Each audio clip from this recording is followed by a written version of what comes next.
Dive into English. Unlocking the past perfect tense. Hello, language learners.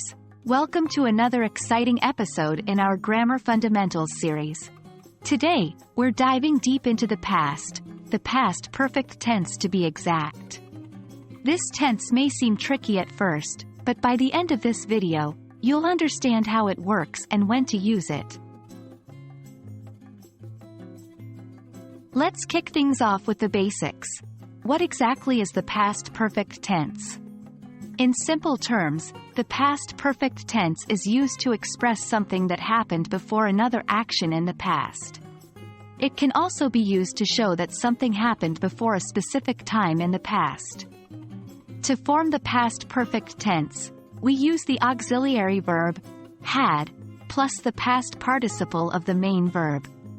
Like so. Subject plus had plus past participle. An example would be, she had left before I arrived. Now that we have a basic understanding, let's delve a bit deeper. When do we use the past perfect tense? There are three main situations. 1. Before another action in the past. As we mentioned, this tense is great for showing something happened before something else in the past. For example, I had finished my homework when my friends called. 2. Before a specific time.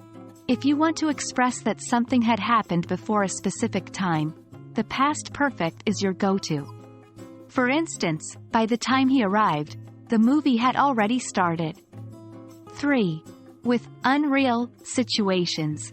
Sometimes, we use the past perfect to talk about conditions that did not happen or were not fulfilled. This is common in if statements, like, if I had known, I would have helped. Now let's put our new knowledge to the test. Consider the following sentences. 1. She leave before I arrived. 2. I finish my homework when my friends called. 3. If I know, I would have helped. Using what we've learned, we can fill these gaps with had left, had finished, and had known, respectively. And that's the past perfect tense in a nutshell. It might feel a little tricky at first, but with practice, you'll soon be using it like a pro. Remember, the past perfect is all about showing something happened before another action or time in the past. We hope this video has been helpful in your journey to master the English language. Keep practicing and soon enough, even the most complex grammar structures will seem like a piece of cake. Happy learning and see you in our next video.